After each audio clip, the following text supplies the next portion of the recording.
From the heart of college football country, it's College Football Saturdays. Brought to you by Bluff City Media and powered by the good folks at Grind City Brewing. So crack open a cold one, get your tailgate ready, and join us as we dive into the biggest stories in college football. Ladies and gentlemen, it's that time of the year again. The leaves aren't even changing yet, but I can already hear the drum lines warming up, grills firing up in parking lots, and feels like 98 coming from the east. And let me tell you, no sport knows better how to disappear for 9 months and still have us obsessing over it every single day. We're out here in April debating depth charts, rivalry games, talking smack, and dreaming of January football. You don't get that kind of passion anywhere else. Now, as college football comes back, so does the chaos. You've got coaches already sweating through their shirts, banking on an 18-year-old quarterback. You've got grown men crying in the stands like it's a Taylor Swift concert. You have colleges in Alabama claiming made-up national championships. And you've got delusion at record high levels, much like Bill Belichick's testosterone, apparently. And the pageantry, it's undefeated. Where else can you see 100,000 strong cheer for the dotting of an I, a leprechaun hitting the gritty on your sideline, or hear 90,000 people scream in unison spelling out C-A-T-S as the only word the entire state of Kentucky can spell? But the best part is the rivalries. College football rivalries are so petty, it makes an election cycle look tame. You've got grown adults who will not wear the color purple because of a game that happened in 1984. People naming their kids after coaches who won titles. People teaching their children how to bark on command just to annoy the neighbors. That's not fandom. That's a lifestyle. So buckle up, folks, because from now until January, it's nothing but Saturdays filled with last-second field goals, heartbreak, miracle catches, and loud mics and full pints right here at Grind City Brewing. Let's go, baby. Let's go. We're so back. Yes, sir. Rumor has it, we've never been more back, because I've got my guy Zach Callahan here from Grind City Brewing hanging out with me today. Zach, how's it going, buddy? Man, I couldn't be doing better. Not only am I from Grind City Brewing, we are at Grind City Brewing, and it is a gorgeous day out here. We got Memphis behind us. We're hanging out. We're drinking some beers. We're watching some football. I mean, it just does not get better than this. Again, man, rumor has it the boys are so back. We're all back. Everybody's back. I mean, absolutely. How could you not be? We had college football starting last weekend. It was Thursday night. It was Friday night. It's today. We'll talk about the Auburn Tigers here in a minute, because I know you're still gloating as he basks in the glory over here of an Auburn win last night. But like what more could you ask for but beautiful Memphis weather? We've got a nice breeze out here. It's sunny. It's warm, but it's Memphis in August. Like, this is about as good as it's going to get for downtown Memphis in August. Yeah, absolutely, man. You get some cold beers to cool you off a little bit. I mean, you know, everything's better when your team has won. And I mean, that's just a little something I personally would know. I don't know how you're doing right now. You probably need to refresh that score maybe. I don't know. We're pulling away a little bit, but I'm sitting here. I'm enjoying the day. My Auburn Tigers won last night, which we're going to talk about a lot. But that means I get to sit back and just watch the greatest sport ever invented on a beautiful Saturday all day long. I mean, it's not going to get better than that. I mean, you got people who love Christmas, and those people are fine. You got people who love Halloween, and those people are fine.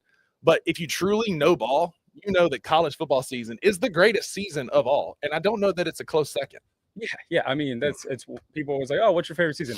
Fall. Why? Yeah. College football. Pretty easy. Yeah. I mean, that's a layup. And so we're here at Grind City Brewing. We've got cold beers on tap. We got beer specials going. So, Zach, talk a little bit about what y'all got going on. We've got a game day special today with some things. So we have some new merch. Rusty's wearing it right here that you can see. We got shirts, koozies, stickers. You can get those in a nice little bundle today. You buy a shirt for $20. You get the koozie and the sticker for free, which is always a good deal. And then we got some great new beers on draft. I know you're drinking one of the new IPAs. I have the new Pub Lager, which is delicious, perfect little light, easy beer to get me into the day, which is hitting the spot right now. And yeah, man, we got all our great regular beers on draft. Got some seltzers, hard sodas, everything you might need. So, you know, if you guys are watching this at home and you're in the Memphis area, why don't you come over here? You know, we'll be doing this show for a little bit, and then we'll be here watching the games all day, so it's going to be a good one. Yes, sir. We've got a big projector screen. It's got the Texas and Ohio State game that we're going to talk about here in a minute. If you get here, it's first come, first serve for the other tables with your TV. I've got Mississippi State, Southern Miss on one, and Mississippi State is finally opening it up. It was a bit stressful there for a little while, as Gucci Man once said. We're finally starting to pull away a little bit. It's 27-10 good guys. But again, I got a Shaolin Temple Orchid. It's the new rice IPA that you talked about. That's right. It just hits. It's super crisp. It's super clean. And it's a perfect summer beer to be sipping on out here on the lawn. Yeah, it's that perfect one. It'll get you right in between this. As we were talking about, summer going into fall right now. It's a perfect beer for it.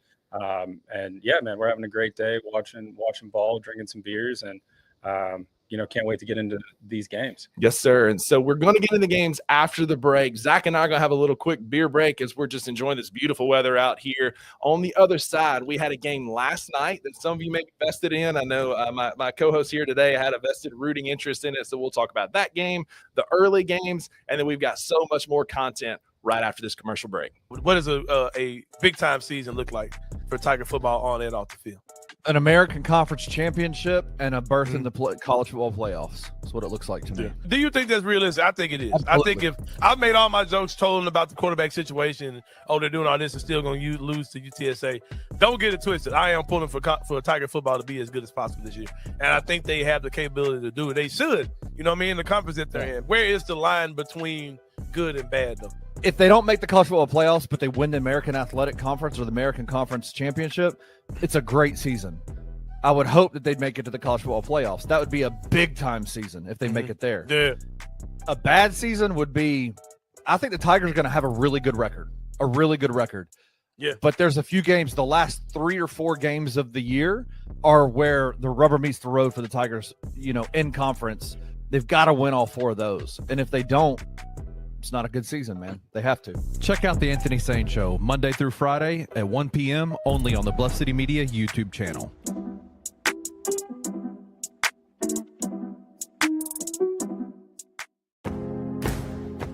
Looking for an alternative to alcohol or conventional medicine?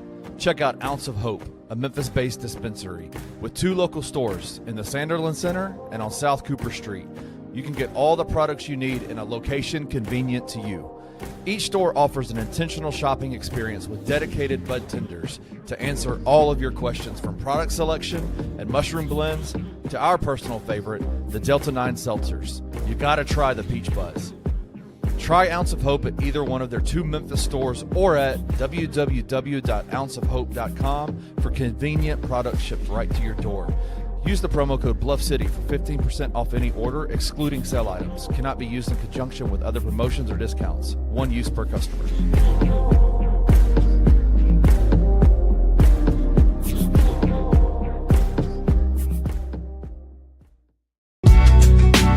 In the heart of the Highland Strip for 27 years, Trilogy Tattoo has helped tell stories for Memphians for generations. Located at 530 South Highland, Richie and his team are waiting to help you tell yours. From tattoos to piercings, your body art should be as unique as you are. Voted a Memphis Flyer top 3 tattoo shop in the city of Memphis since day one. Your story will be safe here at Trilogy Tattoo. Open 7 days a week, Monday through Saturday, 11 to 11, and 3 to 11 on Sundays. They have convenient times waiting on you. Let Trilogy Tattoo help you tell your story.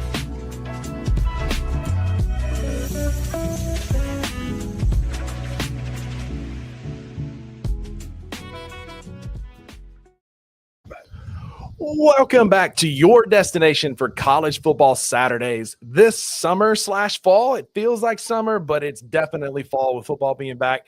I am Rusty Buckets of the 2 Buck Sports Show on Bluff City Media. Thank y'all for hanging out here. If you're on X, hop on over to YouTube. The comments are popping off already as people are starting to get warmed up and get going.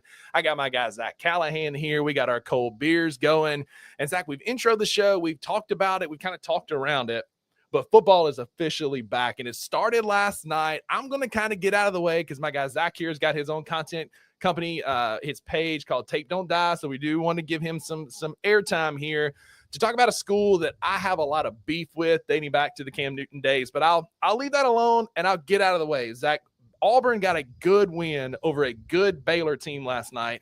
And the best part, Jackson Arnold didn't suck. That is for sure the best part. That was what I was most nervous about. We talked about it a few times. I've been on the show a couple times now, starting to feel like family. I'm enjoying it. It's good. You might be taking over Kenny's spot as the honorary third buck. Yeah. Hey, look, man, I'm starting to like this chair. It's pretty comfy. All right. So, but look, the Auburn Tigers got off to a great start last night. I was nervous about it. We had talked about it a bunch. Everyone in my life had heard me talk about it a bunch. And I thought that getting off to a hot start week 1 on the road in Waco, blackout game, chrome helmet game. We talked about all of this, and I was nervous, but I had confidence that we had better players, more talented players, more athletic players that could get the job done. And I think ultimately that's what happened. I mean, 38-24, win by 14 on the road week 1. I don't care who you're playing, you're going to be probably happy about that. But the fact that I think Baylor's a really good football team and they're going to win some games this year. And I think this is going to be a big win for us going forward. Yeah, you know, the last time that Auburn faced Sawyer Robinson, it was one of the biggest comebacks for Mississippi State program history, one of the largest comeback losses in Auburn program history. It's a dark day. It was a dark day for some. For some of us, we enjoyed it. But you handled Sawyer Robinson well, and I don't care who you are. You go on the road and you beat a power conference, a power 5, power 4, I guess now, conference team on the road on a special night like that. You couldn't ask for a better start to the season. Yeah, and it was like, obviously all of that is great, but really what I saw that impressed me so much is every single problem that we had last year, it felt like we were intentional to correct that. I mean, the 3 key wins for me, we ran the ball for over 300 yards. Huge. We got back to our roots. Auburn football is running the ball. We run the ball. Run the damn ball. That's right, man. And so we ran the ball for over 300 yards. We'll get to Jackson Arnold's running performance, which was fantastic. We had 0 turnovers. Last year, the turnover bug is what absolutely killed us. Every single time we got any momentum, I mean, we built some good leads last year. We ended up turning the ball over, giving them good field position. And then for me, offensive-wise, the biggest thing that I was fired up about was every single time we got into the red zone inside of the 30, we put points on the board. And last year, we were one of the first teams in the country, in the SEC, in the entire country, when it came to red zone offense. And it was running the ball. It was Jackson Arnold's legs. And, you know, that's the story that we got to take away from this, right? I mean, it was exactly like on the show on Wednesday. I thought we were going to start off a little bit gross, which we did. We had some 3-and-outs, but we got into a rhythm, and he ends up passing 11 for 17, 108 yards. It wasn't a great performance by any means, but he did what he needed to do. He hit the receivers when he needed to hit them in key points, but his legs were the difference. 137 yards rushing and 2 touchdowns, and his swag was on 100, dude. I mean, that's what you need is Jackson Arnold to control the football, to not make mistakes. And anytime we saw it last night, also in the Colorado and Georgia Tech game, when you got a quarterback that can take over a game with his legs, like Haynes King did in that late game, like Jackson Arnold did for Auburn last night, like 137 yards, like if you can count on that week in and week out, Auburn's going to be a tough out. Yeah, I mean, it was a big dedication around the football. And the big thing was that I was nervous about is like we did that a little bit last year, and then Hugh would always go back to like whatever the game plan was, like sticking to that. And I think we thought they were going to box, talk about, and they were going to force Arnold to throw. Well, they played 2 safeties deep the entire game, and our offensive line, especially in the rush, was just able to dominate them. And if it's there, you take it. And Hugh just kept running the ball, and that was a huge confidence builder for me as a fan to see that. And we had a little bit of that swagger back with Jackson Arnold. Like, he looked confident, he looked cocky, dancing in the end zone. He had the confidence that I was nervous he might be lacking after what happened at Oklahoma last year. He had it. We had a little bit of swag just as a team, that X factor. I mean, the kickoff return was just I didn't believe it. I couldn't even get off my couch to celebrate because I didn't know what I was watching. I was so excited. I mean, I couldn't believe it. It was absolutely electric. I mean, that's the type of plays that Auburn's been lacking. Our last kickoff return, I had to look it up because it's been so long. Yeah. It was in the Outback Bowl in 2019. The last regular season one was in 2013. Golly. So, did like, you drive in 2013? Yeah, I just probably got my learners in 2013. But yeah, no, it was just like it was the type of excitement that I needed to see, and I was just over the moon with the performance. Now, of course, I was about to say, with the good comes the bad. What are the things that Auburn needs to tune up before I'm sure you play an offensive juggernaut next week? Yeah, ball. Shout out my mother's alma mater. Let's so go. We got a little Shout out my Dukes. Yeah, that's right. Yeah. But so we have Ball State at home, back in Jordan-Hare, and then we have South Alabama at home, which, in state, their first time playing Auburn. They're going to be fired up game. It's like an 11:30 kickoff probably. So it's like makes me a little nervous, but I like 2 weeks to kind of tune things up. For me, the biggest problem was the secondary. Yeah. There was some just absolutely wide open, broken coverages at times. I think, is that a scheme thing? Is that a personnel thing? Is it first game jitters? Is it first game jitters? Is it Baylor has a very good passing offense? Yes. I mean, they're tight end. I can't remember his name right now, but that dude is a stud. He is enormous, and we just didn't have someone. I mean, that guy's going to be playing on Sundays. I'll tell you that much. And that's the thing. Like, Baylor is in the wide open Big 12, and like Baylor is going to be one of the final teams playing for the Big 12 championship. Yeah, Very good football team, and the Big 12 was wide open. And I saw a lot from Baylor last night. It tells me they're going to be competitive. So that's a good win for the Auburn Tigers. Yeah, I think as the season goes on, it's going to look better and better Absolutely. too. And if we can just get that secondary, and then tackling open field tackles was a little bit of a problem for me personally. Too many times I thought they were able to catch a pass, get those extra yards. Going to see what you're gonna have to do that. But from the offensive side of things, like you have these next couple of weeks to get you to a passing rhythm, let the receivers eat, let them get their stats, let them get all, let them be happy. But after the game was over, I think Singleton was our number one receiver with 20 yards and 3 catches, and it's like him and Coleman and all they knew what happened. They were like, yeah, we didn't eat today because we needed to run the ball to win. We got it done. Everybody was happy. I mean, look, I told you the other day, we talked about it a bunch. Today I was either going to be over the moon or just an absolutely distraught person, and I'm happy to say that I'm sitting here happy as could be, drinking some beers and celebrating an Auburn football W. And it's nice because it's a good win. Again, Auburn won big last night. You can enjoy your Saturday, unlike me, who's sitting over here with the Mississippi State Southern Miss game pulled up. I will say, you're pulling away. I feel better than I did about 20 minutes ago. Y'all asked me earlier how it was going. It was 10-10. It was ugly. It was the same issues we had last year. Jeff Levy's offense just not taking a hold. The offensive line not protecting Blake Shapen now this year. And the defensive line was getting blown away by a Sun Belt team. Like, it was ugly football. But at the second half, we made some adjustments at halftime. It's 13-10 at halftime. It is now 34-10. Good guys. The Bulldogs are pulling away. I took us to cover, and I'm grateful that I've lost money on my first 2 college football bets, but I'm looking good in this game.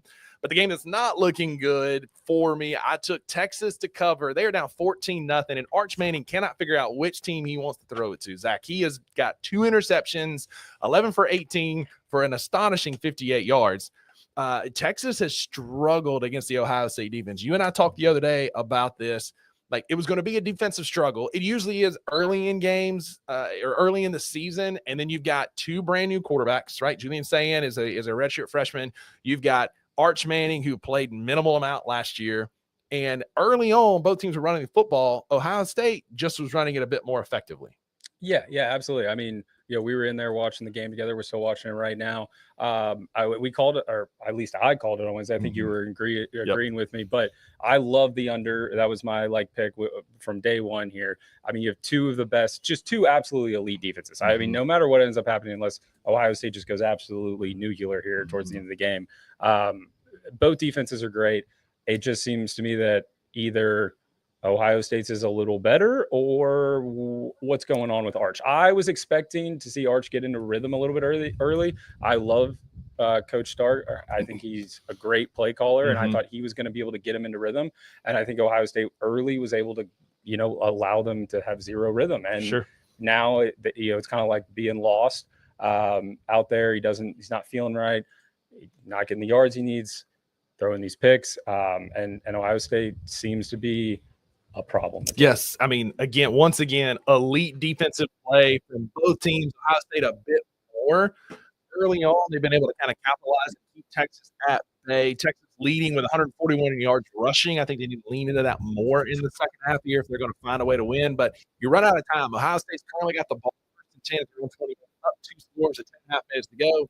Texas's defense is going to have to figure out a way to create some turnovers, because that's the only way at this point is that you're going to be able to catch up, right? Like, you're going to have to turnovers and turn this thing around, or Ohio State's going to sit on the football. Yeah, I mean, especially with a game where your offense is so stagnant. I mean, they need some special teams play. They need a turnover. They need something to get the juices flowing there in the shoe, or it's going to be a wrap. I think either way, like we talked about, both of these teams are we're going to see them at the end of the season. Mhm. I think they're two really, really good teams. This is a tough test for Yeah. Arch's first start.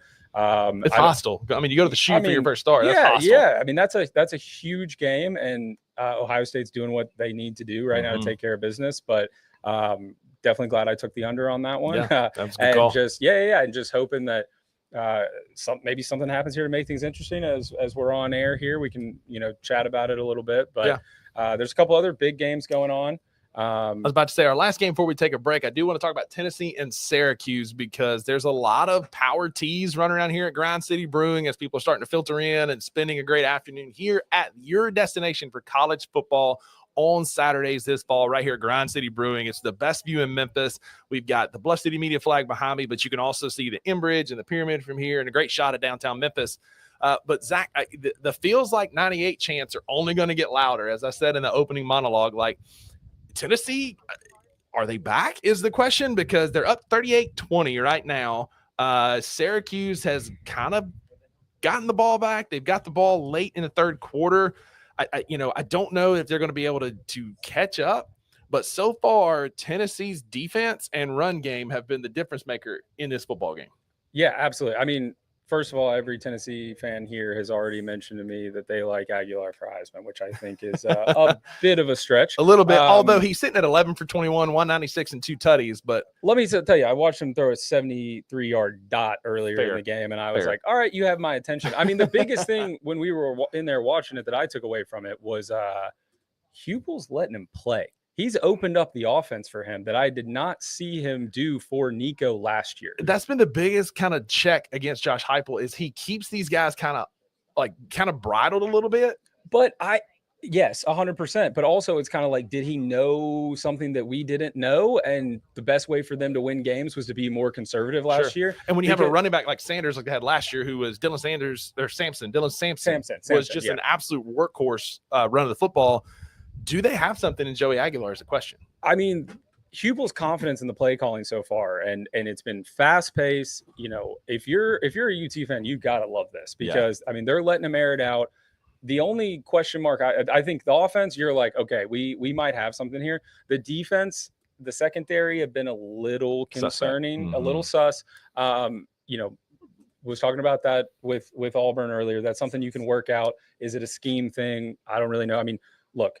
Syracuse, I couldn't tell you that much about them. Let's be frank here. But, last year, very prolific offense, but they it was all about Kyle McCord. Yeah. It seems like they're passing the ball in like a pretty similar way this year.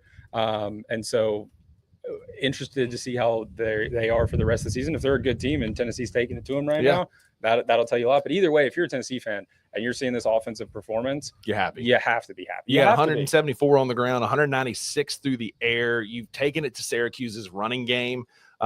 Syracuse had a lot of turnover on offense. So, take a beat, Vols fans. I know y'all are out there. VFL, Vols, baby, are back. Feels like 98. But we'll see as Syracuse as the season plays out for them. And Tennessee has got a lot to still work on from this game. Like I said, the secondary, their defensive line has controlled the line of scrimmage for the run game.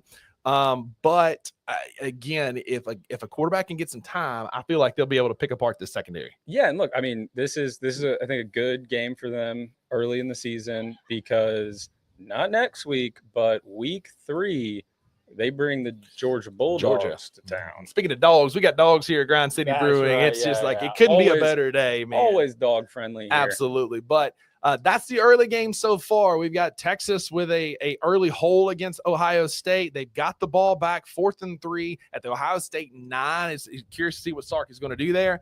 But after the break, we're going to be talking about the games that are coming up because we're just getting started on this week 1 Saturday. We've still got Alabama, Florida State. We've still got LSU, Clemson today. We're going to be talking Notre Dame, Miami tomorrow. And in the final segment, we're going to be picking against the Fanduel spread and odds. We're going to keep up with that throughout the rest of the season. But on the other side of this commercial break, we're talking the games coming up on the screen here at Grind City Brewing. Looking for an alternative to alcohol or conventional medicine? Check out Ounce of Hope, a Memphis-based dispensary with 2 local stores in the Sanderland Center and on South Cooper Street. You can get all the products you need in a location convenient to you. Each store offers an intentional shopping experience with dedicated bud tenders to answer all of your questions, from product selection and mushroom blends to our personal favorite, the Delta 9 seltzers. You gotta try the Peach Buzz. Try Ounce of Hope at either one of their 2 Memphis stores or at www.ounceofhope.com for convenient products shipped right to your door. Use the promo code Bluff City for 15% off any order, excluding sale items. Cannot be used in conjunction with other promotions or discounts. One use per customer.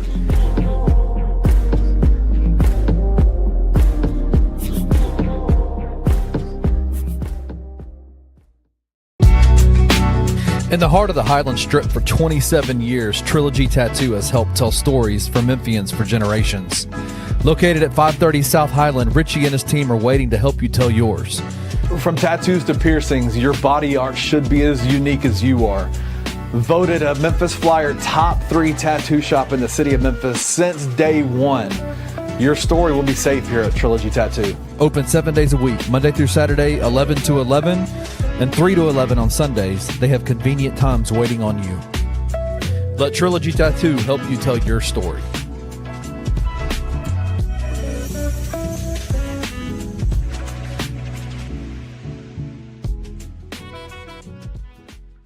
I wasn't surprised with their Memphis Grizzlies Mount Rushmore. It was the core 4. It was Marc Gasol, Zach Randolph, Mike Conley, Tony Allen.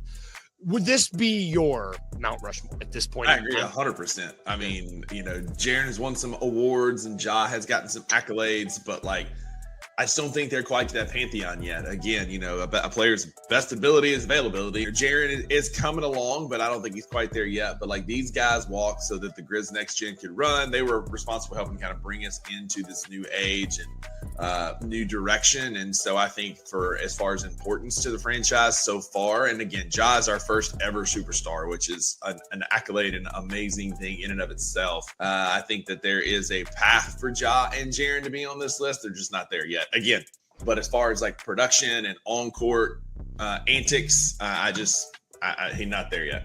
Tune in to The Daily Grind with your host, Luke Hatmaker, every Monday through Friday at 7:30 a.m. live on the Bluff City Media YouTube channel. We are back here at Grind City Brewing, Memphis's destination for college football Saturdays. Zach, as the more we sit here and talk ball, the more we're just back, man. It's been a long, hot off season. I've been sitting on my hands, just I don't know what to do with my hands, kind of Ricky Bobby style here. And now I've got a good, cold, fresh poured Grind City Brewing beer here for one hand, and I can use the other one to talk about college football. So I am grateful to be here with you, man. Thanks for hopping on the show with me. Yeah, absolutely. A little refill alert there at the break. Got some fresh cold pints coming out here, which you gotta love.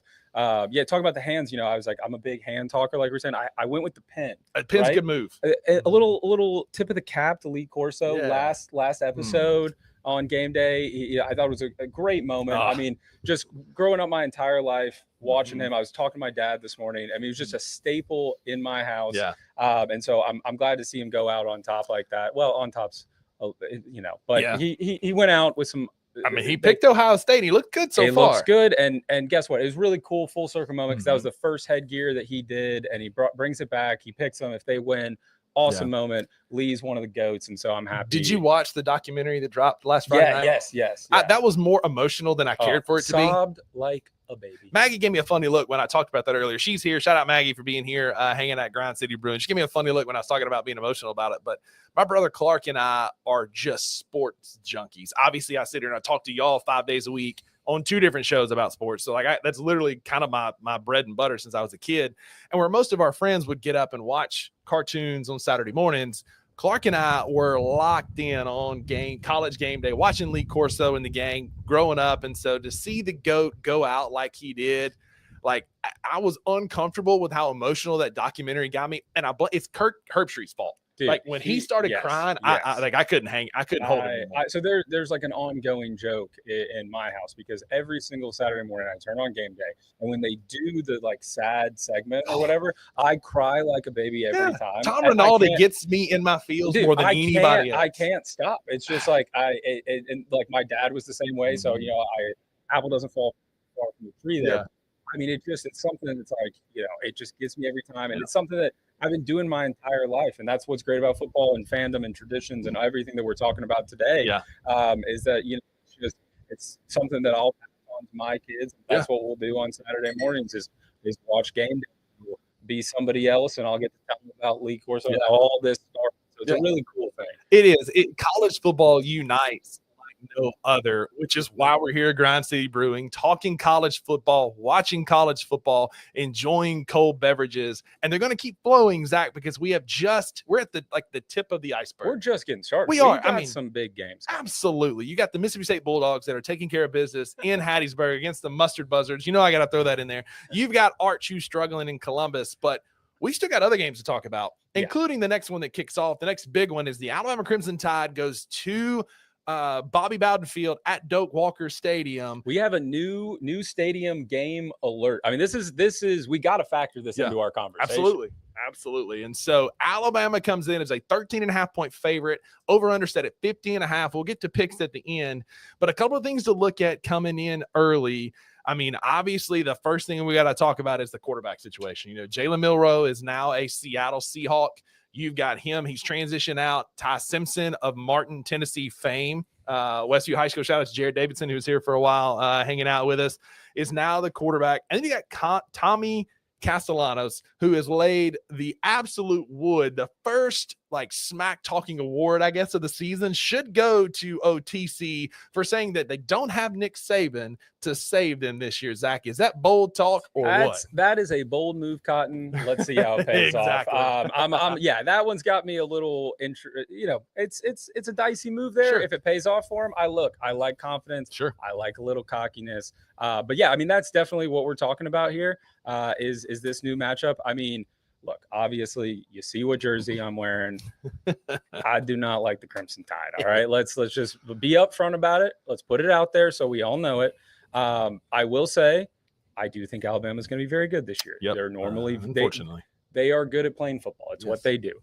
But Ty Simpson is a huge question mark for me. Okay.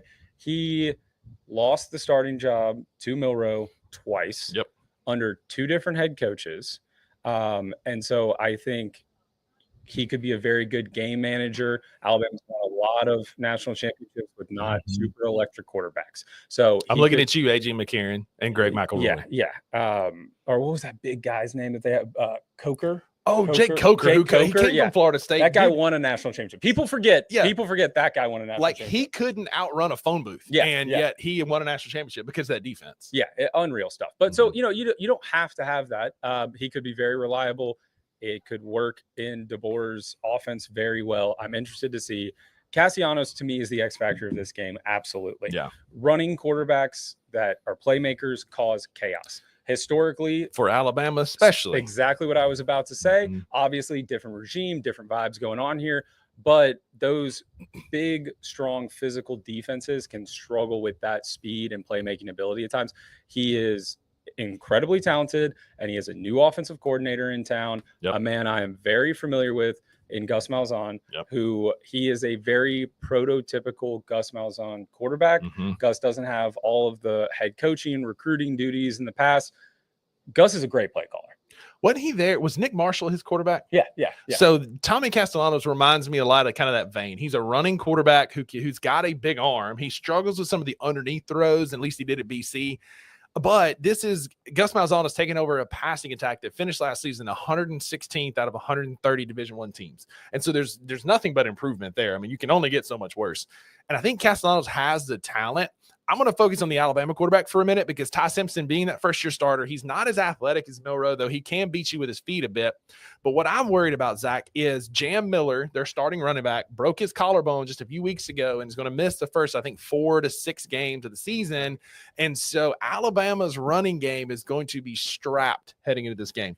And when you've got a new quarterback, as you've seen in the Ohio State and Texas game, you typically try and lean on your running game to be able to take pressure off that young quarterback. I don't know that Alabama is going to be able to do that because Florida State has a very strong defensive line. Now, Alabama's got one of the best prospects in Caden Proctor that plays offensive tackle. He's definitely going to be a problem for the Seminoles. But I am curious to see what Florida State dials up on defense. They've got a new defensive coordinator in Tony White. They've got a strong linebacking core. What can they dial up to get Ty Simpson uncomfortable in the absence of a running game? Yeah. I mean, look, they're gonna be fired up. New stadium, like we were talking about, huge game.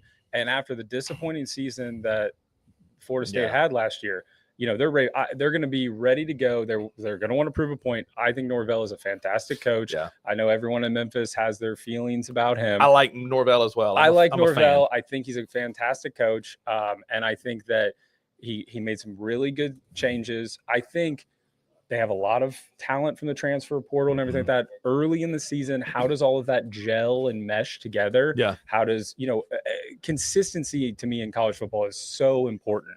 And so it's like Bama they feel a little bit more tried and true right now than Florida State does but that also element of surprise situation here where Florida State could come out like they did 2 years ago against LSU and blow our socks off. And be just like, oh, okay, yeah. So they had a down year. It was one of those weird years where the transfer portal that year just didn't mesh right. Team lost a lot of talent. Okay, well, all of a sudden they're back. They got good coaches and they're ready to rock and roll. I'm fascinated about what's going to happen in this game. We'll get into more stuff about the picks later, where I'll kind of tell you how I'm feeling about that. But from just a fan standpoint, I cannot wait to sit down and watch this football game. Absolutely, man. I think one of the biggest things, Alabama returned 6 starters in their secondary. They picked up a couple really strong pickups out of the transfer portal who have starting experience. And this unit ranked in the top 20 of all secondaries last year.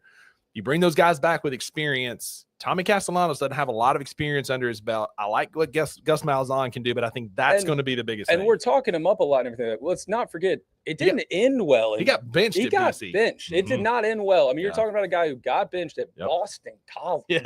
That's not a great sign. Now, I know we're all hyping him up because of his potential, but that's a scary word in college football. Yeah, potential is, it's dangerous, right? I once watched CJ Costello throw for 1 billion yards on LSU and thought we had the second coming of insert whatever great quarterback here, only for it to fall apart. So, potential is a scary word in college football. I dealt with Jeremy Johnson. You remember that name? I do remember that name. was like, Yikes. we have Cam Newton 2.0. This guy's, 6'6", 275 pounds, and can throw the ball the length of a football field. Turns out he was terrible. Looking at you, AR-15 for the Colts. Also, your quarterback there, a guy who can throw it 80 yards but can't hit a 5-yard slam. First of all, my quarterback is Daniel Jones. Put some respect. Indiana Jones himself. All right, put some respect on his name.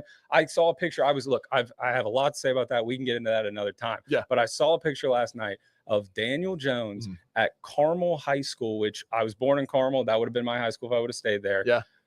Watching some Friday night Indiana football, arms crossed, taking it all in with Riley Leonard next to him, right? And I said, you know what? We might have something here. The boys like ball. They're spending their Friday nights taking in some tape. Yeah.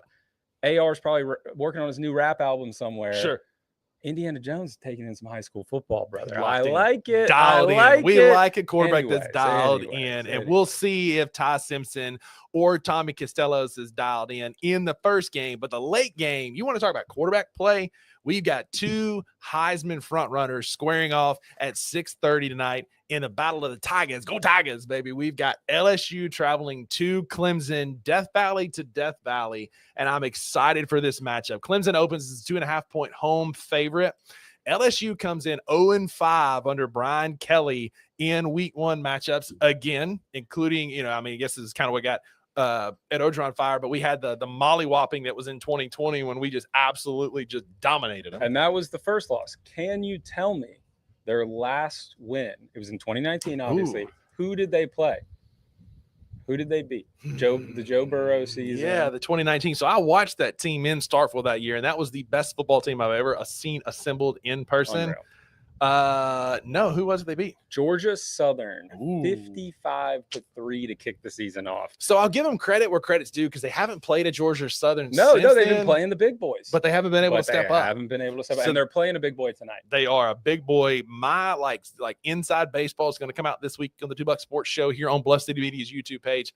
I think Clemson will be one of the last 2 teams playing in January because of Kate Klubnik And that friggin' defense, man, their That's- defensive yeah, line that is is- absolutely scary. So DC, they got a new defensive coordinator in Tom Allen from Penn State, and they have one of the best returning front seven in all of football, including Peter Woods in the middle and TJ Park on the edge. LSU's offensive line lost a lot last year. Will Campbell is now a Patriot. They have 8 offensive linemen that they're going to play in week 1. And I don't know about you, Zach, but that is not a recipe for winning football in my experience. Yeah, absolutely not. I mean, the first thing I wrote down in my notes was Clemson's defensive line against LSU's questionable offensive line. Yeah. Now, they usually have good offensive lines, so they probably They just retool. They don't really have to reload. They retool. Shout out Luke Hatmaker for the retool and rebooting segment. Yeah. But I mean, so that I think that's going to be such a big matchup right there. And then, we're talking about the quarterback play. Which quarterback do you lean in this situation? Are you a Klubnik guy? Are you a Nussmeier guy? Like where are you at? I like a dual threat quarterback, and rumors out of LSU is Garrett Nussmeier's knee is not 100%. But right? what about the car crash with Klubnik? Is that are we buying into that? No, or no? I talked about that this week on the 2 Bucks Sports Show. No. No, I ain't buying that for a minute because Did you read the whole thing? did. Oh, my I got a God. buddy who's an EMS that pulled Kate Klubnik out of the car. Miss me with that BS, man. Get First thing is like his shoulders, but it's like, yeah, that's what EMTs check. exactly. For sure, First thing is the throw and shoulder. But like he had 3,600 yards passing last year. He added another 400 and something on the ground. Like 463 yards on the ground. He had 36 touchdowns and 6 INTs. I am a Klubnik guy. I think he could win the Heisman this year. And Nuss's knee, I don't think is 100%. They've been real hush-hush about that, but he was carted off the field in practice. He missed a few practices. They're calling it patella tendonitis. I've also read some rumors that I do kind of believe that there was maybe like a partial tear of an ACL in there. If Nuss is healthy, I think he's one of the best quarterbacks in the country. But Klubnik brings another element with his feet. And that's one thing you've seen him develop as a 3-year starter now for Clemson is his ability to make plays and stretch plays by getting outside of the pocket, throwing the ball on the run, or finding those running lanes. And we both know LSU's defense has been down for the last couple of years. Well, that's what I was just about to say is we've talked about the quarterbacks and we've talked about Clemson's defense, but the big question mark and ultimately how this game ends up, to me, is the LSU defense because it's absolutely we don't know. I mean, we're hearing reports that they're going to be better this year. They have some more talent. And listen, Harold Perkins is the best linebacker in the country when he's healthy. Yeah. And he hasn't been. Yeah, 100%. So I'm fascinated to see what their defense comes out with because to me, that's where the game, if we get into a situation where the defenses are more comparable, the quarterbacks are comparable, all of a sudden we have a dogfight. But let's not forget this game is in Clemson. And I have a question for you. What's the real Death Valley? That always comes up. To me, it's Baton Rouge, and it's not close. Les Miles said it best. Shout out to the GOAT, grass-eating Les Miles said, Baton Rouge is where dreams go to die. And until Clemson is that, because Clemson's is a lot, I guess you could say. They did. They kind of overcame that with the natties and everything like Fair, that. but I think that the real Death Valley is in Baton Rouge, Louisiana, because I have seen way too much. You talk about Auburn magic. There's some voodoo on the bayou. I will plead ignorance to all history about who named it first or what came. I've heard there's a Death Valley, like you can't because you can't hear. I've heard all kinds of stuff. Sure. All I know is that if you're asking me as an Auburn fan, if Auburn's going into LSU or they're going into Clemson, what am I more afraid of?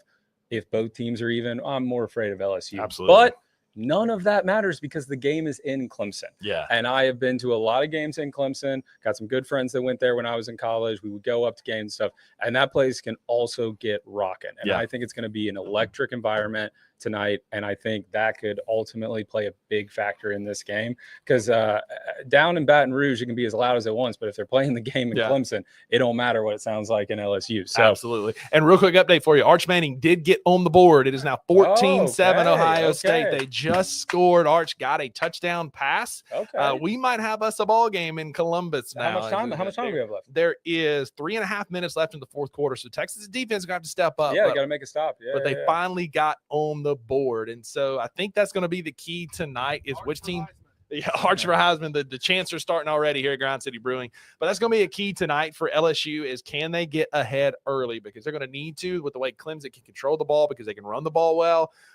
Tonight for LSU, they're going to need to control the football, keep Klubnik off the field, and they can do that with Caden Durham. He had 753 yards rushing last year, but he must be able to take pressure off of Nuss if LSU's defense is not going to show up. They got good linebackers, but what does that defense look like for LSU? We'll find out tonight.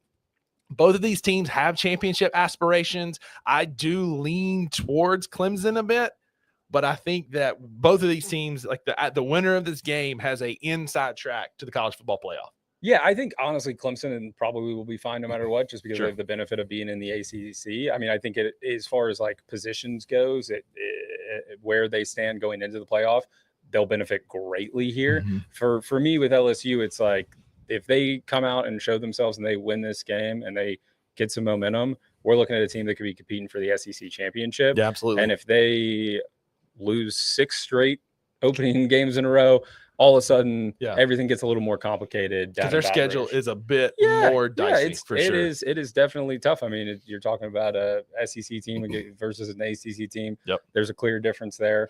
Yes, I'm biased, but it is what it is. It is what it is. Facts trump feelings. And so you ACC folks out there, I'm looking at you, Lauren and Stacy. I know y'all are watching the show from Columbia, South Carolina. I appreciate y'all being here. Y'all have already given my boy here a hard time for talking about Auburn.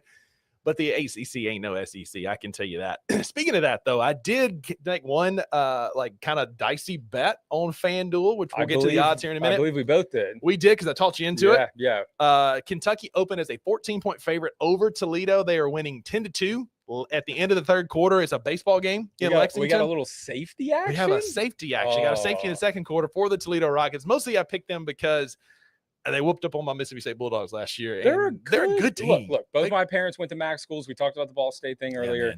We grew up with a lot of action around. Yeah. And Toledo is a good football team. They're good. They're gonna challenge. Boise State lost the other night. Memphis, shout out to Tigers here, is going to be a group of 5 team to watch.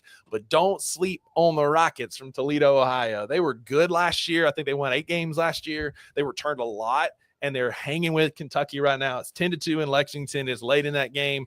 Don't sleep on the Toledo Rockets. But we got one more game to talk about before we take a break and pick against the FanDuel odds, and that is the Notre Dame Fighting Irish travel to Coral Gables tomorrow night in a rehashing of the Catholics and convicts lore from the late 80s and early 90s. A lot of turnover on both offense. You got new quarterbacks in both situations. You got CJ Carr, who I'm a bit higher on than Carson Beck, because if you remember, Georgia fans weren't exactly upset that Carson Beck was transferring out this year, but the key to the game tomorrow night, it's our big game on Sunday, is one Jeremiah Love, who is just you talk about dog running back for the Fighting Irish. I just remember I have visions of a 93-yard touchdown run in the college football playoffs. I have visions of that 2-yard just like poetry in motion, chef's kiss touchdown against Penn State, where he was knocked off balance not once, not twice, but 3 times and found his way to the end zone. Zach, I little inside baseball, I like the Irish a bit more than the Hurricanes here, but I think that's going to hinge on can Jeremiah Love get going. Yeah, absolutely. I mean, for me, Love, I think, is going to be a huge factor in this game. I think they're going to feed him. I couldn't agree with you more. For me, the dog and the X factor is Marcus Freeman. Absolutely. Marcus Freeman is one of my favorite coaches in all of college football. Sure. He wins these football games. Yeah. He did it against Ohio State, big game against Texas A&M. So far in his career, he has won the games that the man we were just talking about, Brian Kelly, could not win at Notre Dame. Very true. And we'll see if he can win one at LSU tonight. He's not been able to do it yet. But Freeman wins these games, and he's going to have these boys ready, and he's going to have them fired up, and they're going to want to play hard, smash-mouth football. On the other hand, Miami is going to want to play, I think, fast, up-tempo, let their athletic players cook. I have watched a lot of Carson Beck. I never understood how he was good. There's just it just bothered me that he was kind of good. I know Georgia fans were totally fine kind of with him leaving. I think a lot of weird stuff happened last year. I think his shoulder problems. I think he's actually going to have a really good season in Miami. I think their offense is going to fit his game well. He's experienced. He's played in big games. He's going to hit their playmakers. He's going to make the right throws when he needs to. I think he will have a good season. I think Notre Dame has an elite defense. Again, I think Freeman's going to coach him up right. So I don't know if I love Beck to like have a huge game tonight or tomorrow in this first matchup, but I think Beck is going to have a good season. That's kind of like my vibe on this. And of course, you know, we're talking about another ACC schedule. Sure, you know, it's not, but I do think he will have a good season there. For me, the biggest thing is this Miami defense. Yeah. Can they step up and rise to the challenge? Yeah, because obviously there's a lot of changes. They have a great defensive line. They had a great defensive line last year. They're bringing back a fantastic defensive line that's going to get pressure on the quarterback. The problem is their secondary was Swiss cheese last year. I mean, I could go out there and throw against them, but they did not play any zone defense last year. They only played man-to-man, no matter what the situation was. New DC's coming in. They're going to play some more zone. They have the athletes. That is what it all comes down to, because I think Love's the X factor. Even against a great defensive line, he's still going to be able to run the ball. But if Notre Dame gets the passing game going, this isn't much of a contest. Absolutely, because Miami gave up 31 points per game last year. They added a new DC from Minnesota, which finished the year as the 12th best overall defense in the country. And so Miami's got a tall task tonight. You know, they lost Cam Ward. They lost Xavier Restrepo. They lost their leading rusher in Damian Martinez. They only returned 8 players from what was a fringe playoff team last year. And so there's a lot of turnover, and that's the name of college football now. But what wins in college football is consistency, and Notre Dame brings back a ton. They had the number 1 secondary in the preseason rankings on both PFF and from Field Steel, Athlon Sports. They're going to be really good. They return a sophomore in Leonard Moore, who had 48 tackles, 11 pass defended, and 2 interceptions last year, and only gave up 46% completion as a true freshman last year with the Fighting Irish defense. They always produce good corners and safety, and this is going to be another one of those years that they're going to have an elite defense. And if you can lean on Jeremiah Love, who had almost 1,200 yards rushing and averaged 6.9 yards per carry last year, the Irish are going to be another tough team to watch. And so as we get ready to take our final break, a couple score updates for you. It's still 14-7 Ohio State, but Texas has the ball driving with 2 minutes to go. It's first and 10 at the Texas 45. Ohio State just took a timeout. Syracuse has the ball, first and goal to Tennessee 2. It's still 38-20 Vols in that one. And your Mississippi State Bulldogs are up 34-10 on the Mustard Buzzards from Hattiesburg, Mississippi. Did I mention no one cares? Well played. But as we head into our last commercial break, on the other side, we're going to be picking our favorites for the rest of the games against the FanDuel odds. Y'all stick around. Final segment after this commercial break.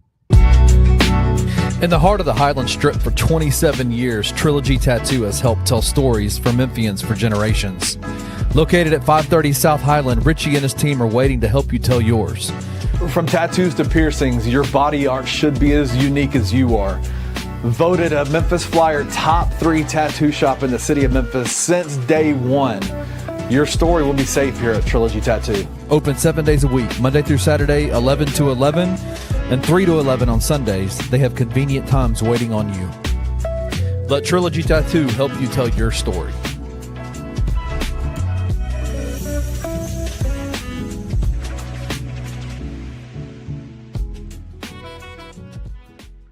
Just say whether we win or lose.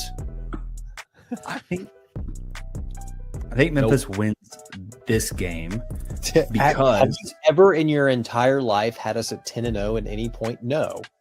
This is unheard of. This Also schedule been in the is Discord talking about how ass our defense is about to be, and you were used to fuel bulletin board TJ, and they need to clip this in the hype video. He's got us freaking 10-0. built to last is the perfect segue into everything we were saying. It's not going to be a complete rebuild. It's a retool every time with Memphis, no matter what, no matter the position. They have too much money, too much recruiting, too much investment into the program. They're just retooling every year. It's never a rebuild. They could have scrapped this whole damn thing and just pulled in a bunch of freshmen and started all their young guys, but they didn't do that, did they? And every dude on our fucking roster, on our freaking roster, outside of Chris Adams, There goes our media credentials. There goes our credential. Kirk assured me that we had a credential today. That's gone. Tune in to Tigers Untapped with your hosts, Trey Lasley and TJ Willis, every Tuesday at 3 p.m. on the Bluff City Media YouTube channel.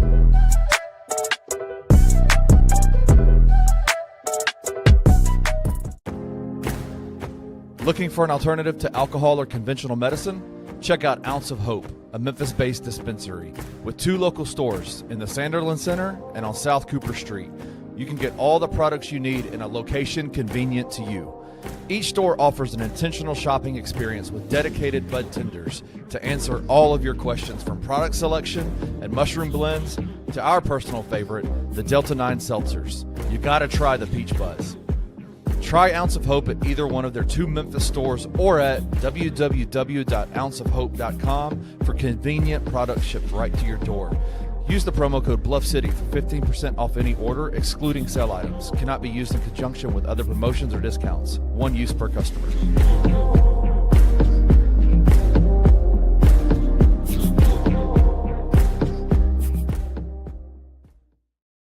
Welcome back to College Football Saturdays here at Grind City Brewing. We could not have asked for a better day. We've got a steady breeze. Yes, it's hot, but like good, cool breeze, Zach, that feels like fall is still hanging around. Now, listen, Memphis folks, we just had our first false fall. You know, we've got 2 more still coming, but this first one was really nice. We do have a couple cool days coming next week, but a false fall breeze is still hanging around here today, Zach, as we're outside on this beautiful lawn at Grind City Brewing. Oh, yeah. I mean, it feels great. I mean, look, you got this gorgeous yard behind us, the view of the city, get the wind coming off the river a little bit. I mean, it feels great. And it's just, I mean, luckily for us, we got this nice little shade in the tent right here, but we got the shades out in the yard and in the patio and everything like that. And it's a great day. But I mean, look, if I'm up here, as soon as we get off the show, I'm going inside and I'm clocking in on these games, because we've been getting ready for the show. We've been doing the show, and I cannot wait to have a couple beers and lock into some college football, because I've waited all year for this, and we're finally here. And just soak it all in, man. I mean, and especially with it being Labor Day weekend, we got games tomorrow. We're previewing games. We're about to pick a Monday game. We got so much football, and it's so exciting. And we just get to relax and hang out and watch football. And this is one of my favorite places to do it. Obviously, I'm biased, but listen, I can concur. I have watched college football all across this great city. I've watched Grizzlies games all across this great city, and there's not a better venue, in my opinion. You've got the beautiful garage doors that'll be up when the weather's a bit cooler. You can see the M Bridge. You can see the pyramid right here in downtown Memphis, right here on this beautiful lawn, which, Zach, y'all do have concert series and concerts that come here, correct? Yeah, so we announced a couple months ago that we're officially having a concert venue, Grind City Amphitheater, here on the property right behind us in the yard. So that's going to open up in April. It's going to be awesome. I'm so excited. We've done Grind City Fest a few times. We've done a solo show. Shout out to everyone who came to the Primus concert. That was insane. Tuesday night, this place was like sold out. It was absolutely nuts. Those fans are crazy. But yeah, I mean, it's a great place to watch live music. It's a big thing for us, was just, getting into like, what can we provide Memphis? What can we bring to this city? What can be a little bit different? And Memphis is a music city. We have this great venue.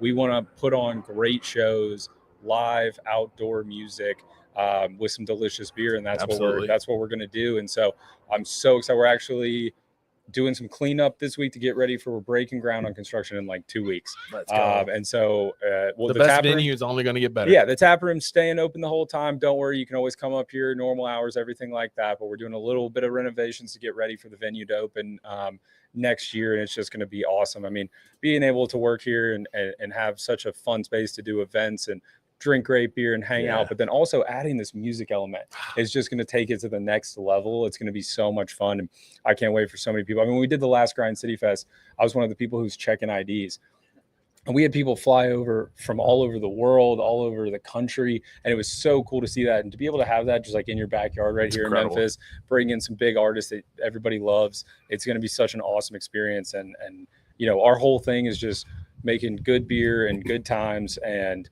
being able to provide that for this great city. I'm so excited about. Absolutely. Right here at 76 Waterworks Ave, as you see on your screen. I've been here for trivia. I've been here for just regular nights. It's a great spot to come and hang out, and we're only getting started with these college football Saturdays. Our next one is going to be in 2 weeks. September 13th is when we're going to be live again here on the porch at Grind City Brewing. There's some big games that day. Y'all make sure you come out in droves as we're starting to get ready for the fall season, Zach, for sure.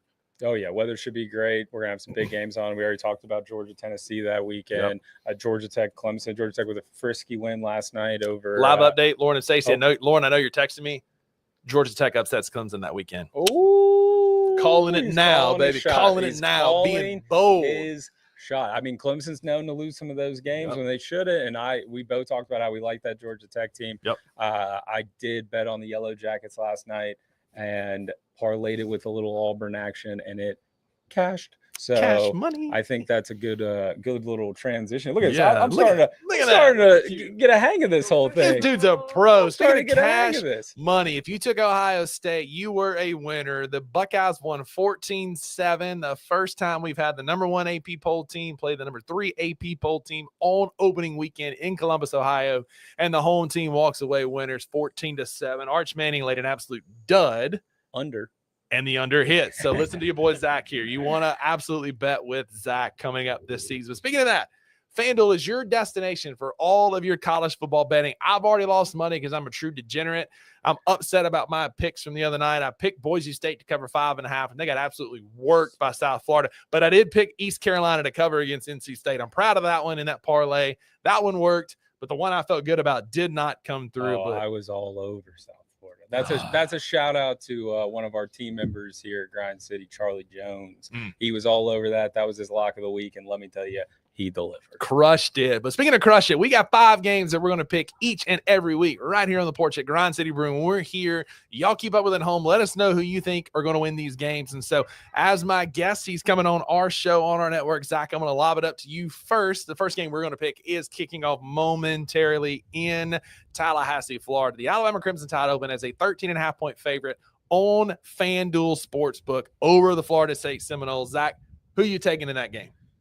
I'm taking Bama. Ooh. I want Bama minus 13.5. I know it's a little sacrilegious wearing this jersey. Sure. We talked about a lot of different things. I think Bama's defense is the difference. Is it the same old Bama? We talked about this on Wednesday's show when you had me on. Who's rolling into town? Normally we see these games, we go, Bama's going to run away with it. This is Bama all day long. We got a different squad kind of rolling in. Saban's gone, like Cassiano said. But look, I mean, you know, to me, it's one of those games where Florida State, super frisky early. We're all locked in. We're like upset potential. And then somehow we look up in the fourth quarter and Bama's up 2 touchdowns. Can I borrow your pen just real quick? Shout out Lee Corso. Not so fast, my friend. I think the Florida State Seminoles cover today. I do not think they win. I think Alabama is an easy bet here to win, but I think this game is ugly. Costellos is going to struggle against that Bama defense. I think Ty Simpson is going to struggle without a running game. I'm taking the Crimson Tide to win 31-27. I think there's a lot of points scored in this one, but I think it's an ugly football game, and I think Alabama wins, but I don't think they cover. Look, I mean, no one's going to be happier if Alabama loses at this establishment right now than myself, but no one wants to see the Auburn fan come on and then pick Bama to, Florida State's going to win. The Auburn fans say that, and then all of a sudden, here comes Bama and wins by 28 touchdowns. Nobody wants that. I don't want that. I don't think that. I think Bama handles their business like they always do. And they typically do. I'm looking at USC and Michigan State and whoever else Alabama's played. They're going to play like Wisconsin and probably win by 57 after Wisconsin almost lost to Miami of Ohio. Yeah, exactly. The second game we're picking is the late game today. We've got LSU at Clemson. I'll take this one first. Clemson opens as a 2.5-point home favorite. We talked about it earlier. I think Klubnik is the truth. I think he is the Heisman favorite for a reason because he's one of the best dual threat quarterbacks in the country. I think home field helps here. If this was in Death Valley and Baton Rouge, I think it's a completely different outcome. But I take him to cover. I take him to win by more than a touchdown. I'm taking Clemson 24-14 over LSU, and I think it's like 24-7 late. LSU gets a junk time touchdown because I'm telling you that Clemson defense is the truth, and I think they're one of the 2 best teams in the country. Yeah, I'm riding with you on this one. I think Clemson's going to cover. I think the difference is the defense. Honestly, I think both quarterbacks are probably going to play well. But to me, it's like you make it simple, right? Mm-hmm. And it's like you give me Dabo and Klubnik against Kelly and Nussmeier. I'm taking Clemson all day long. Absolutely. With that, especially at home. I think it's going to be a little bit closer than you do, but I like Clemson to win by a touchdown probably. Yeah. Until Brian Kelly shows me he can show up in a big game, I'm going to take the other team to beat LSU by at least a touchdown. Yeah, and Dabo he's going to have them ready. Absolutely. They've been like that sleeping giant in college football for the last couple of years. And last year they kind of peaked a little bit, right? They kind of like they kind of stormed in and got to the playoffs. They were unreal. Like when I was in college, it was like Clemson and Bama, or blah blah blah blah. But then they kind of fell off a little bit. Dabo's had to adjust to the whole new era of college football, and he didn't want to bring in transfers, this and that and the other. It's an elite program. He's an elite coach, and I think they kind of put it back together this year. I'm not going to go out on the limb just yet and say they're going to be in the Natty like you are, but I think they're a great football team, and I think they take care of business today. Absolutely. We're going to move to tomorrow. We've got Notre Dame, a 2.5-point road favorite in Coral Gables against Miami. Zach, who are you taking to that game? This is a tough one for me. This is the one I went back and forth on a ton, but I think I showed my hand a little bit in the preview that we did. I like Notre Dame. I think Freeman, just being such a dog, gonna have him ready. I think he wins these games, and that's what I trust. I think yet again, make it simple. I like the better coach here. Cristobal, I think he's a great recruiter. He's gonna have a great offensive line, all these things that he does. But I think Freeman's a better coach. I think Love's gonna run the ball. To me, it's all about the Miami secondary and how their defense plays. But give me Notre Dame. There you go. I like it. Games are starting to go final in the early games of the day. Mississippi State pulls away and wins 34-17 in Hattiesburg. No way. Dogs. Listen, man. No way. We'll take it. Oh, my God. Did you watch us play last year? Oh, my God. Because I'll take it. Hey, put it here. Congratulations. Appreciate that. Hey, join the club. 1-0. 1-0, baby. Well, you can't win them all if you don't win the first one. And the Mustard Buzzards are going home losers today. Tennessee is up 38-26 late in that game. Did they cover? They did cover. You're welcome, brother. I told you. Yes, I told you. I told you. I got you. So I do also think that the Irish are going to win this one, but I think it's going to be handily. I think that there is an ugly kind of score. You get these kind of like these scorigamis, right? That you see that NFL kind of keeps up with. I'm saying it's going to be 31-15. I think Miami gets a handful of field goals. I think Notre Dame just controls the line of scrimmage. Jeremiah Love has a massive game, and I think the Irish pull away and win this one 31-15 and cover by a lot. I just think Notre Dame is that much better. I'm just so excited to have this rivalry back, by the way. We didn't talk about this in the preview as much, but if this could be, I kind of almost want it to be a good game because I want this back. Miami and Notre Dame being good is good for college football. Absolutely. And it's fun, and I'm so excited to watch this game. But I think we're both riding that one as well together. Absolutely. The Monday game, Bill Belichick's debut in Chapel Hill. Again, he's expecting his first child. He's with his girlfriend, whatever, wild times in Chapel Hill. Yeah, exactly. So TCU opens as a 3.5-point road favorite in Chapel Hill. I am taking TCU. I'm riding with TCU, 3.5-point favorite. I think they win 35-31. I don't know there's a lot of defense in this one. I think the transition from college to NFL is hard. I think the transition from NFL to college is hard. And I think that Belichick's not going to walk in and walk the dog with the Horned Frogs. And I think that TCU wins 35-31 in Chapel Hill. Yeah, I just when you said we were picking this game, I was like, we might as well be speaking Chinese because I have no idea what to think about this one. I mean, I'm going with you as well with TCU just because I think they're proven more. Sure. Hoover's a good quarterback. Yep. We've seen enough out of him, and I think we know what we're getting. Yep. I have no clue what this UNC team is going to look like. Yeah. And so if you're gambling on it, to me, it's like always take the safer play. And for me, that's the safer play. But I mean, UNC, look, this has to be the most hyped the UNC program has been since Trubisky was there. Yeah. I mean, like they're going to be fired up. It's going to be a big game. Chapel Hill's going to be rocking. But I think TCU shuts them down. Yeah. Gets them quiet quick. I think TCU blows them out in this game. Yeah. You get Sonny Dykes, his returning head coach. He's got a lot of athletes, a lot of players returning on that team. And I think he took a team to the national championship a couple years ago. He's a good coach. He's a great coach. I mean, yeah. So, I mean, to me, it's just like proven coach. Yep. Obviously, Belichick is a very, very proven coach. But the NFL. In the NFL, we just don't know what to expect with this program. I mean, if Jordan comes out with a headset on, I wouldn't be shocked. So I don't know what to believe.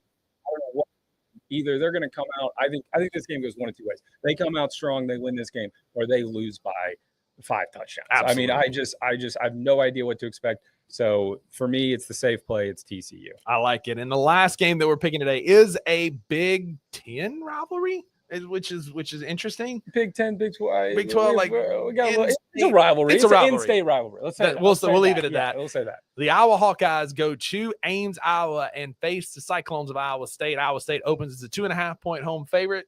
Who you got, Zach? I like Iowa. Ooh, going Look, Iowa. I'm going huh? Iowa. Here's Now my we're talking about a football game, not a punting contest. Like you actually have to score points to win these games. Here's my thing. My pick has nothing to really do with Iowa and has everything to do with Iowa State. Okay. A lot of travel. Think about the travel. They Tired were in legs. Ireland. They win a big game.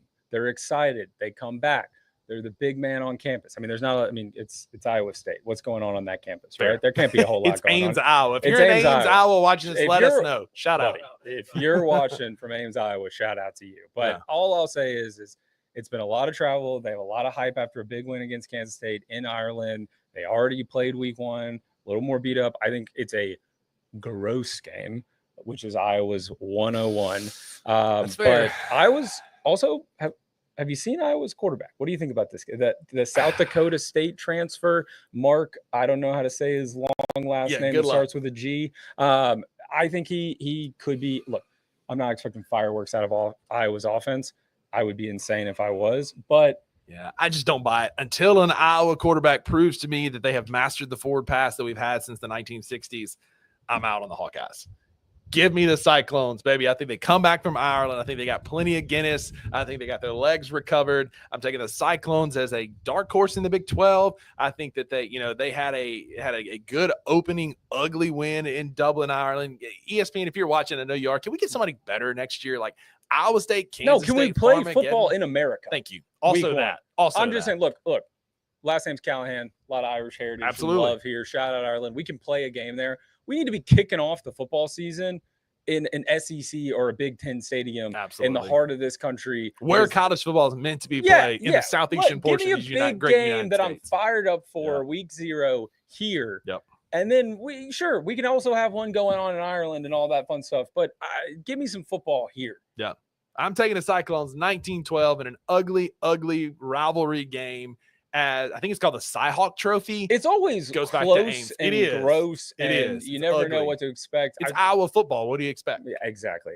But there's going to be some great punting. There's going to be, I know there's going to be like a stellar tight end play for sure. And then Iowa State is going to have that one dude that is just an absolute workhorse. Be it a running back, be it a quarterback. Like there's going to be one dude on Iowa State. Sure. I mean, look. Dog.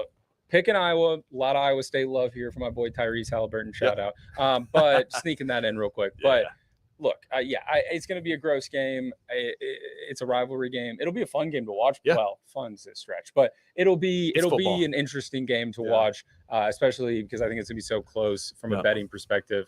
I like the Hawkeyes and you like the Cyclones, so we'll see how that plays out. And we will keep up with these each week that we're back here. Zach, dude, thanks for hanging out with me today. It's been an awesome time. It's a great kickoff show here at Grind City Brewing, your destination in Memphis for all things college football. We are just getting warmed up. There's going to be so many great rivalry games and nail biters and games that go down to the wire. Texas and Ohio State set the bar pretty high in an ugly defensive clash. Again, both of our teams are 1-0. You can't win them all if you don't win the first one. If you're a fan of a team that's 1-0, let us know in the comments if your team won. We want to thank you all for being here. Thanks, Grind City Brewing, for hosting us. Again, we'll be back here September the 13th for our next show. Rumor has it that show might be a little later in the day to kind of compensate for some of the weather. Stay tuned for those details to come out.